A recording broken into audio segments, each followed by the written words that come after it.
I think something we've probably learned in this pandemic, in this crisis, for all of us as human beings, is to be humble and modest, and to really think that as human beings, there are many things we can't control. COVID-19, as you know, is a zoonotic virus. So this is coming from animals.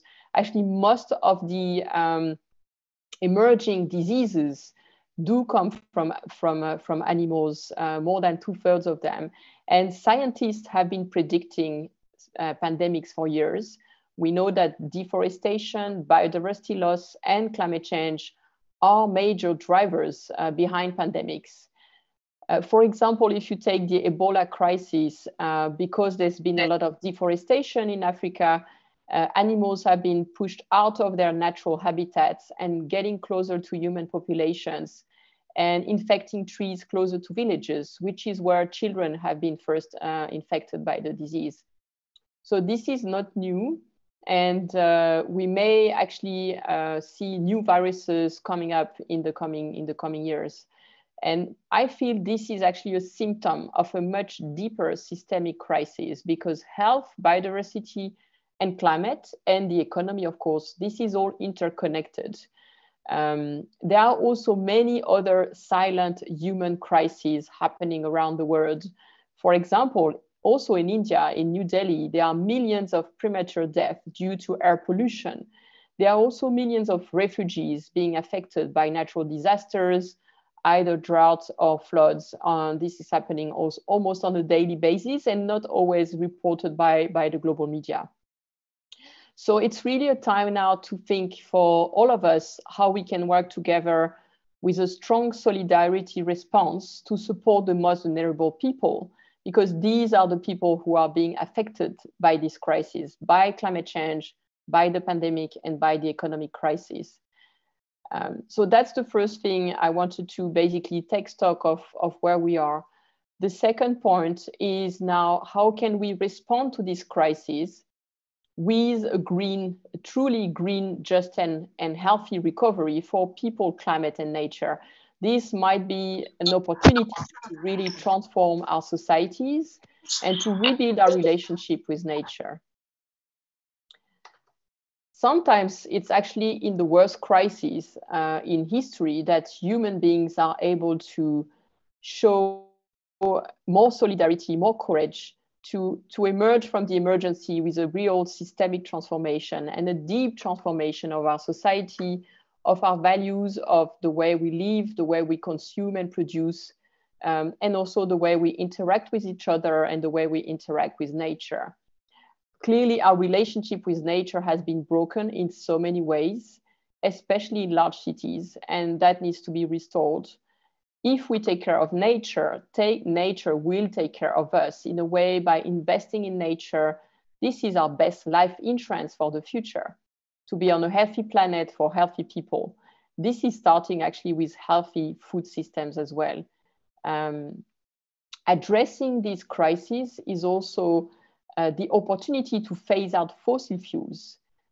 These could save millions of lives, not just because we are going to prevent air pollution, but also because we're going to prevent more natural disasters in the future.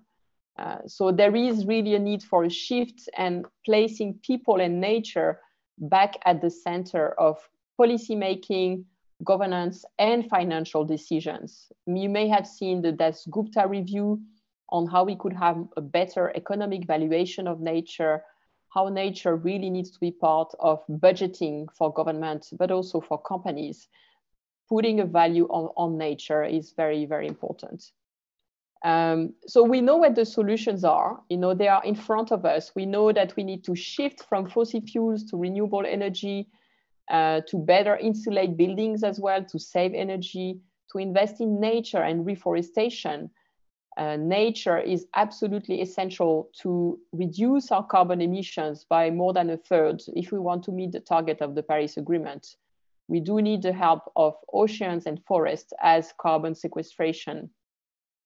And then shifting to a more circular economy with less waste and less pressure on natural resources. So all of these solutions are in front of us. They are opportunities, what I would call the triple win opportunities for climate, people, and nature. What is needed now is political leadership and, of course, finance. Political leadership is very important, and this is also where citizens have their role to play when they vote for their political leaders. And finance, well, now there are billions of dollars that are being injected into the economy around the world. And it's now a question of how these recovery plans will be shaped, how this money will be invested for a better economy, for the economy of the future. So by really greening the earth, we can regenerate life. We do need to reverse biodiversity loss. It's not as, I would say climate is always the hot topic, and I've been working on climate change for years, but biodiversity loss is also a massive crisis with millions of species that are disappearing. And nature is really underpinning life on Earth. Without nature, there is no business, there is no job. There's no job on a dead planet. So we do need to invest in greening the Earth, in, as you say at the start, also tree planting for carbon sequestration, but also to build resilience. And this is a source of collective hope and optimism. Mangroves as well are so important, especially for coastal resilience. If you plant more mangroves, you can then protect the sea coast against sea level rise and major natural disaster, but you can also nurture biodiversity and more fish as a source of protein for families and livelihoods that do need this source of protein. So this is what we could do in terms of a deep transformation of society, resetting the global economy, and now looking at what are the specific solutions that countries should champion. Clearly, there is a need for greater ambition. If you look at most of the stimulus packages that have been reviewed by Vivid Economics, these are experts based in London. They've been reviewing all the stimulus packages designed by government. Only a few of them really invest in climate and nature. France is doing quite well, Costa Rica, but many countries, a lot of the G20 countries are not really addressing the root causes of the problems. So they are really trying to restart the economy with the same old solutions, with business as usual scenario. And this is really the time to shift. And that's why all of you also have such an important role in terms of asking your government in India at the national level, at the local level as well, where will the money be spent for the recovery? What we've done to address this issue is building a partnership, the Planetary Emergency Partnership. It's been growing from about 30 to 300 leaders from around the world, with a great diversity of organizations and leaders coming from governments, from international organizations, from private sector, from civil society, also trade unions, nurses and doctors. And all of us together, we are calling for first addressing the pandemic with a deep sense of solidarity for the most vulnerable people, focusing on local resilience. This is absolutely essential, because without this sense of solidarity and local resilience, the model of democracy could be threatened. And we could go back to some dark times in history when we didn't have democracy. The second thing is really, as I said before, making these economic recovery plans truly transformative by investing in people, climate, and nature, and making sure we're now going towards a zero carbon pathway by 2050 or before, restoring biodiversity, restoring life generation on Earth, and also a just transition, helping the people that are struggling with this transition. And the third thing is really trying to keep nature and climate very high on the political agenda at all levels, at international level, at the CBD COP that will be hosted by China in October, the Climate COP, COP26, hosted by the UK in November, with some of it taking place online, which is also an opportunity for people to have some influence, because you can actually join from wherever you are around the world. it's so important that climate and nature are still really high on the agenda to address the underlying causes of this ongoing planetary emergency. I'm going to close now with a few words saying that I also think that we need to change our mindset. And first, we need to think beyond GDP growth. What is the kind of society we want? As human beings, we're all sharing the same dreams, the same hope that we all want to have a roof with good food, fresh water, clean air. We want to have a space to develop and thrive, to have a family, and a safe space for future generations. So we have this sense of humankind that is deeply rooted in the same place, in a way, that it is rooted in Mother Earth. And I really like the name of your organization, Climatehood, because in a way, this is nurturing this sense of brotherhood and sisterhood and fraternity, that all of us are human beings and we should be working as one team on one planet, because now there's only one thing that matters. It's really to rescue climate and nature and to safeguard the future of humanity. So I'm just going to close there by sharing also this thought and this vision that all of us in a way are part of the same living system. We're sharing the same home. We're sharing one living system on one planet. And we're also sharing this space with all other human beings, including animals and plants. And this is something that I truly respect in the culture of India, in your Indian culture and tradition, that you also have this deep respect for other animals and in a way for all beings on Earth, and also trying to have a balance between people and nature. So thank you so much. I would love to hear from you if you have questions or comments. I hope we have a little bit of time for some more interactive discussion. Thank you so much for your attention.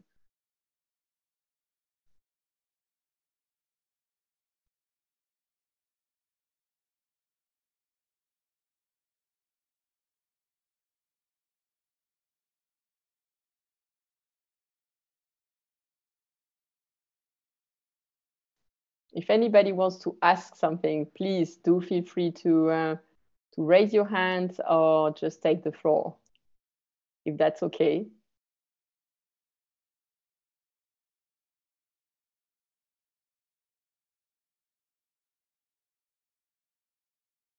Otherwise, I will just hand over to our host, Climatehood. Thank you so much for your attention.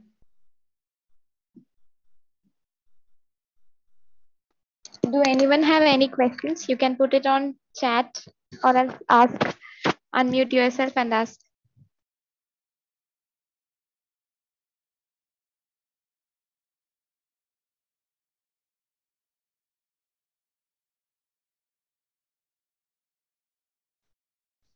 Hello, ma'am.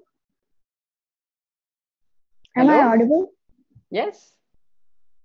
Okay, so since you are part of United Nations, I would like to ask, like, we have seen, it turns out that human greed is one of the major cause of climate change. Like, so maybe it's more related to psychological aspects of human greed, isn't it? So the climate change. So is there any program wherein the United Nations tries to address address climate change on a psychological level? Thank you for your question. That's a really, really good question. And you are totally right that the ongoing crisis is very much linked to our psychology, to our values as well, or maybe the lack of values. I don't think the UN has a specific program on that. But if you do look at the SDGs, all of the SDGs are trying to go beyond this idea of GDP growth, of overconsumption and production, of what you call also human greed. There is actually a very interesting organization that's now being launched. It's called Listening Inspires, and I will type the name there in the chat for you. And they are actually looking at how people can reconnect with themselves and reconnect with nature. Because I truly believe that the crises we are facing, in a way, it's a crisis of our civilization. And this is also linked to what I would call our individual ecology. You know, how do we feel in our mind, in our heart? And I do a lot of meditation and yoga. And I think this is so important actually for individual people to reconnect to themselves. Because when you have this inner balance, suddenly you can get out of this mindset of human greed, which is being pushed on us by our society. You know, there's constant advertisement, constant push from marketing and companies trying to convince you that you will be happier if you get a new phone, or if you get a car, or if you have more clothes, or always more products and services. And I think that this is also something that's been very precious in the pandemic, when people take the time to reconnect with themselves, reconnect with their families. They actually realize that they don't need all this stuff that is filling, actually absorbing their time and energy. So this is maybe something more spiritual, which is, I will share the name here, Listening Inspires in particular, but I'm sure in India there are other groups doing similar things on how we can reconnect with ourselves in a more spiritual way. Thank you. Ma'am, there is one more question in the chat box. Climate change and mental health, is there any global or local initiative on impact on mental health? That's also a very good question, because I think climate change is bringing a lot of anxiety to people, and in particular youth. The pandemic as well is affecting mental health when students are, forced to stay home, to study from home, and cannot go to university and can't connect with their friends, with their brothers and sisters or partners. So this is a very, very important topic. I will also type in the chat, there's something called the Planetary Health Alliance, which is a global network of organizations and doctors working around the world together on the connection between human health and planetary health, because it is deeply connected. So I will share that with you. And you're right that this is very much connected.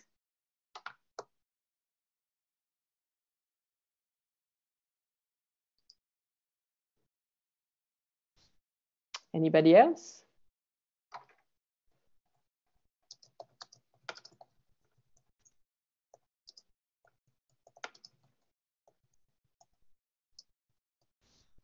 Ma'am, though the initial pandemic days saw the recovery of environment due to lockdown, there's a huge chance for companies to exploit nature in a faster rate for economic recovery. How can we tackle this? Is UN doing anything concerning this aspect? So you're asking about companies that are basically exploiting natural resources. Is that what you're saying? Yes. Yes, ma'am. Yes. So I think this is a space where governments have a very important role to play in terms of legislation. There are some countries, for example, in Brazil, where it is really dramatic because the government of Bolsonaro have been actually weakening the legislation. And so there is actually less protection on the Amazon forest. But in other countries, in particular in Europe, but also in other countries around the world, there are some strong legislations there. I think it's very, very important it's not so much the UN that will have enough power or legal authority to ask, let's say, a mining company to close down. But at the national level, the governments are the ones that need to take the lead.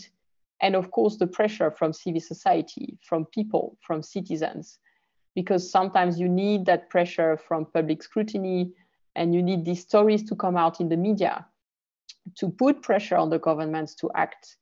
So I don't know exactly what's happening in India right now, but I'm sure that there are things happening around you in your communities. So everyone here on this call, you all have a role to play. Each of you can play a leadership role at any level. It's not all happening at the UN, believe me. There's so much happening on the ground with people working with their communities. I would say also what's important is to build a network of people around you that can work with you.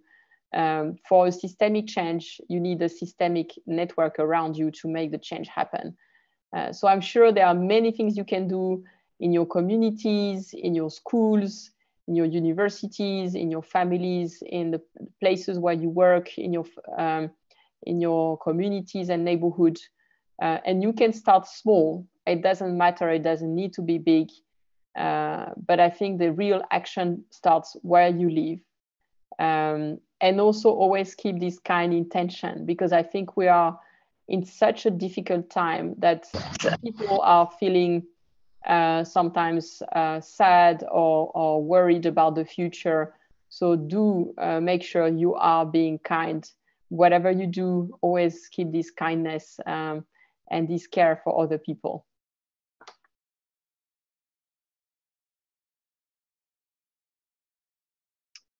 Anybody else? Hi, Elise. This is Bharat. Yeah, in our initial conversation, you told me that you are an elected representative of Switzerland. So, what's your thought process when you think about development versus climate action? So, as an elected representative, you need to satisfy your people's needs or development. So, what's your thought process when you think about that? Development versus climate action or conservation? Yeah. Yes, thank you so much for your question, and it was such a big surprise for us.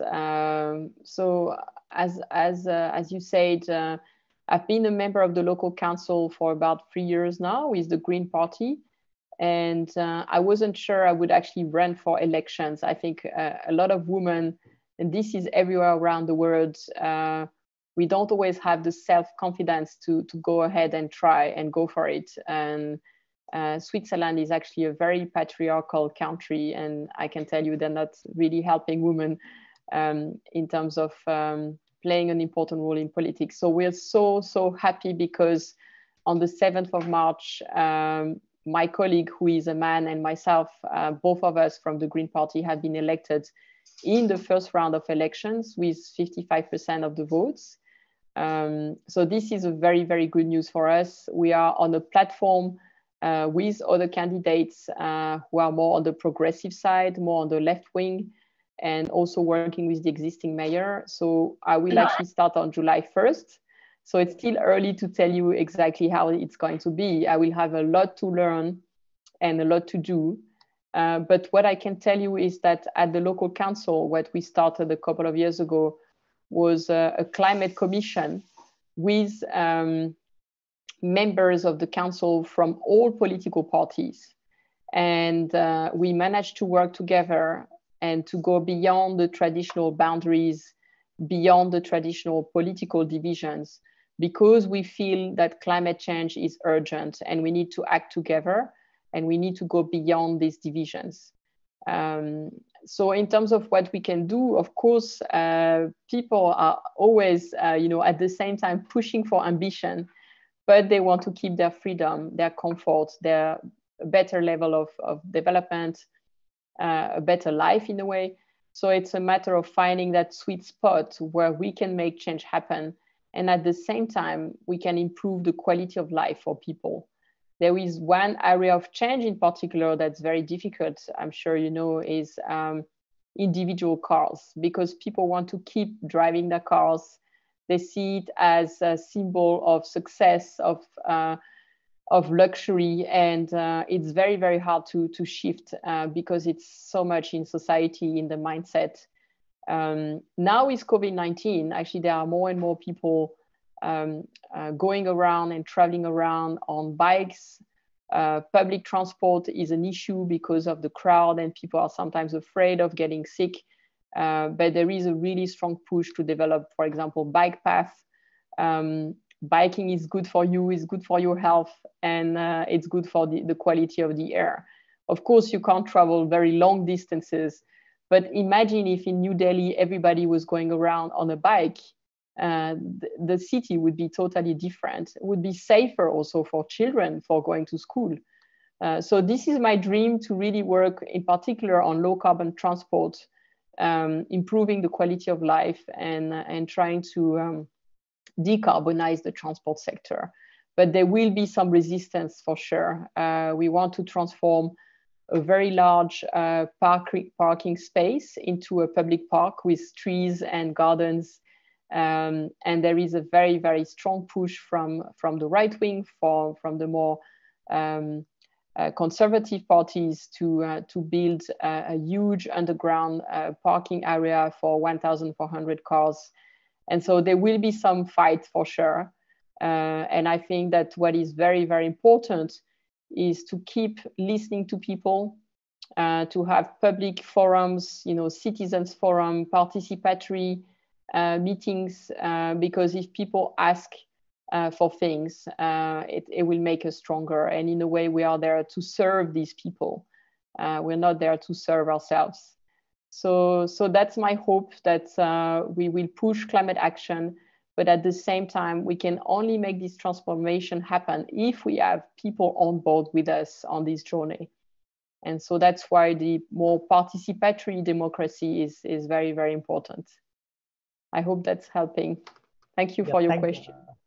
Thank you, Elise, and congratulations and all the very best for your future endeavors. And here now in this talk series, we are partnering with 2 women's colleges of Kerala. So, and one college is focusing on technology transformation, and other is arts and sciences. So, I think nowadays people are, women are, in a low percentage in administration or governance. So I think you will be a motivation for the participants. And if you look at the participants list, most of them are women. So yeah, really you are a motivation. And thank you for your answer and your visions.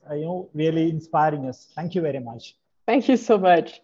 Well, here at the local council, when I started, there were only 30% of women.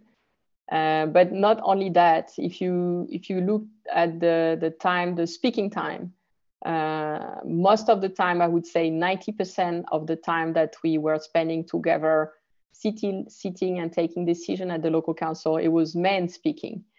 So it's also up to the women to speak up, the ones who are elected, and to take that space. The other thing I want to say is that it's not women against men. I think it's something we have to do together. And I'm very grateful because I don't think I could have won this election without the support of my husband. And I think this is very, very important, that this transition is something where we have to work together, also because we are complementary. And I'm also very, very happy that my colleague, Pierre, who is a man, was also elected. It was both of us together, a man and a woman, because he's bringing things that I don't have, and I'm bringing things that he doesn't have. We're very complementary. And I think that's also very important.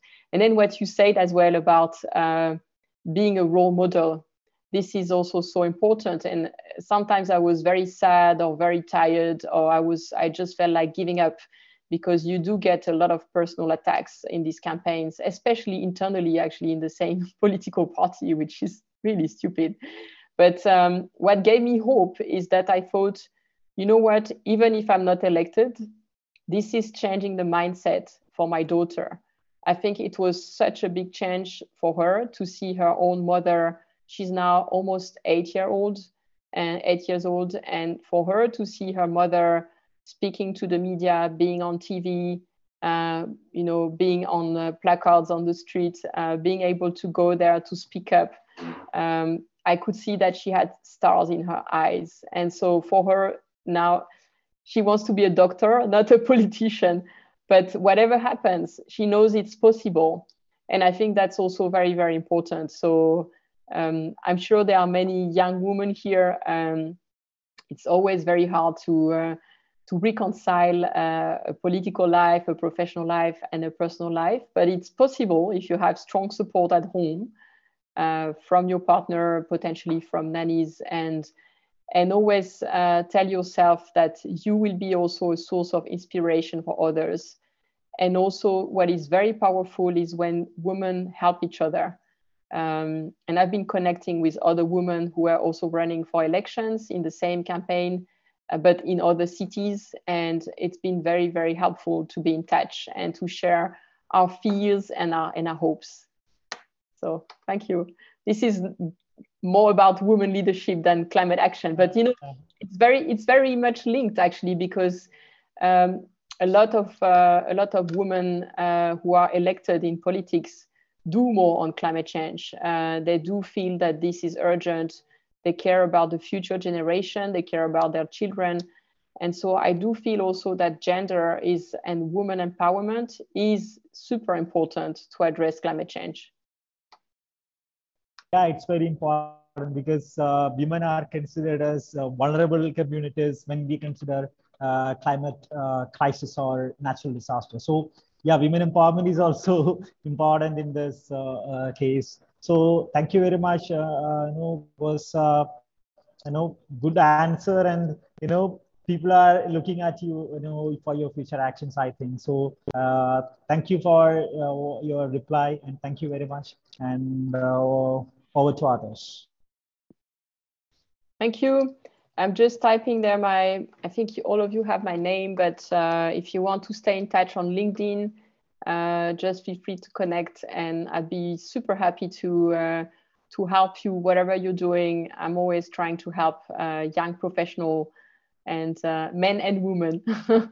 So feel free to connect on LinkedIn, and I will always try to help. And stay strong and stay united, stay together, and hats off, because this is an amazing initiative, this Climatehood initiative.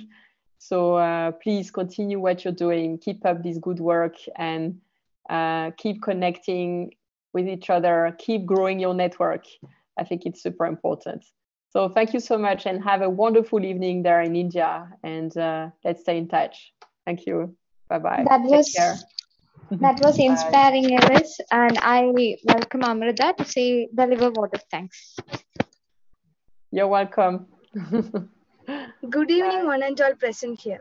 On behalf of LBS Institute of Technology for Women and All Saints College, in association with Climatehood, I take this opportunity to propose a vote of thanks to Mrs. Elise Buckle, the speaker of our session, for her honorable presence with us. Thank you, ma'am, for sharing your valuable ideas and opinion. Wishing you all the very best for your future endeavors. Also, I would like to propose a special thanks to the Climatehood committee members for organizing such an amazing session. Last but not the least, I would like to thank one and all present here for making this session a great success. Thank you all for joining with us today, and have a great day. Thank you.